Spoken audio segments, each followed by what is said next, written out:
to talk about the Eastern Conference matchups and why I think that it's going to be an interesting semifinals.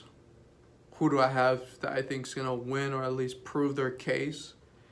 And most of all, I guess I want to say like people or players to watch out for in these series. So first I'm going to talk about the Milwaukee Bucks versus the Boston Celtics. I have been consistent on this, that this would happen. We will see this matchup. Both of teams swept their previous opponents. So both teams, you could say, quote unquote, are hitting on all cylinders. I think that Boston has yet to feel or get to their full potential. I think that Boston should be the one that should watch out when they face Milwaukee, because Boston won't have home court. They're going to be away. They're going to have to take one at Milwaukee. And like I said last year, neither of these teams could win at the other's home court last year in the playoffs. Went to 7 games, and no team could win at any other team's home court. There were some close games, though. For example, Game 1 at Boston, it was close, 113-107. Boston took it, 6-point difference. Milwaukee, Game 4 at Milwaukee. Milwaukee won by 2, so that could have gone either way. Back to Boston. Boston won by 5. Milwaukee lost by 5, of course, so another close game. So those are 3 games that could have gone either way looking now at the points. I don't necessarily remember the storyline of the game, if like per se, like, you know, the team was fouling, trying to get closer in, but instead of the repercussions, they missed shots, so the lead got longer.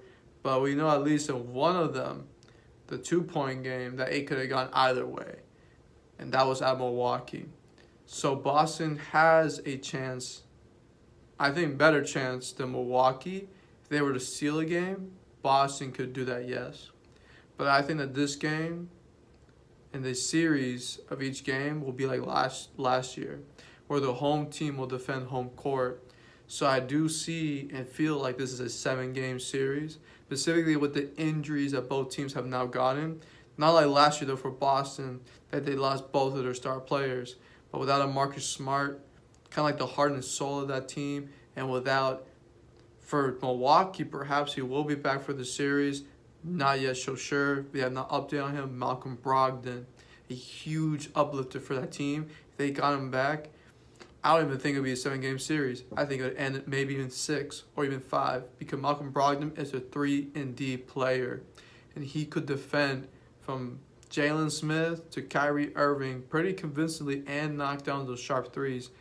He's one of a few players that get the 50-40-90, which means 50% from field goal range, 40% from 3, and 90% free throw shooter. So definitely a player they must get back sooner rather than later. He's expected to miss 4 to 6 weeks when he got his injury. He's almost there, so you got to keep the eyes out to see if the injury updates are there to see if Malcolm Brogdon plays. Regardless, I think it's a 7-game series. Players to watch out for, if Boston were to make this upset, then definitely Gordon Hayward is the number 1 guy you got to watch your eye out for, because he's the one that, quote-unquote, had the star potential at one point with Utah. He has yet to risen, in my opinion, consistently to that level again. He can prove this in his playoff series. He's playing with his old head coach and Brad Stevens from Butler University, so they do definitely have that chemistry. Whenever they got better, well, not better, but when in the March Madness, when they got more and more deeper into those runs, is when they started connecting more. So perhaps in this occasion, it could happen. Not saying it's definitely out of the question, but of course, Milwaukee, you got to see what they have. They have Giannis Antetokounmpo, a guy last year this team lost to Boston. I feel like this is like the Allen Iverson story of 01 when he faced those Pacers, and he was so urging to beat the Pacers, and so that he knew once he got that monkey off his chest that he could do whatever he needed to do to get to that next level and make it ultimately to the NBA Finals. So Milwaukee, I feel like this is their year to do that push, because Boston, I can see any other year making it that far. Milwaukee, I kind of do and don't see, because they have a lot of question marks with their future free agency. They're going to have Well, of course, they re-signed Eric Bledsoe, but they decided to get Chris Middleton, Nikola Mirotic, Brook Lopez. You got like 3 or 4 players on that team that are running to get some money during this free agency, most likely. So definitely they're not going to be able to keep all those pieces. Most likely 3, but they got to let go of somebody. So this is the year that Milwaukee definitely has to take that next step, prove that, hey, we might lose some guys, but if you join us, we're definitely a winner for the future as well. So this is a team that this is their year. I think that they make the convincing statement in Game 1 to prove that, hey, LeBron has left from the East. It's open market. Giannis is the man. He can make it happen. And this is the year, I think, of all that he can, because he proves he can play defense and offense. And he has been surrounded by three-point shooters and a better head coach. Mike Budenholzer does not get the respect, I think, that he deserves, per se, with how much success they've had this year. It's no coincidence that they've had so many more wins than losses with this coach. Back in 2014, I believe, or 2015, I think it was 2014-15 season, when Atlanta went to the Eastern Conference Finals and ultimately faced LeBron, and they lost.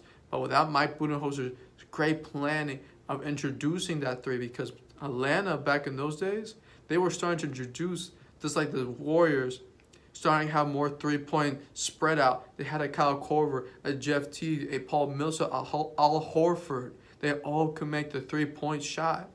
So then definitely, our Milwaukee, they definitely have the game plan and the setup to recreate the Atlanta Hawks run and at least make the Eastern Conference Final. But I think they make the final because they have a top 10 player in Giannis. And if he wins this series, I think he'll make the case he's a top 5 player, which I think he's hungry to prove at age 24 to make it happen. So definitely watch out for Milwaukee.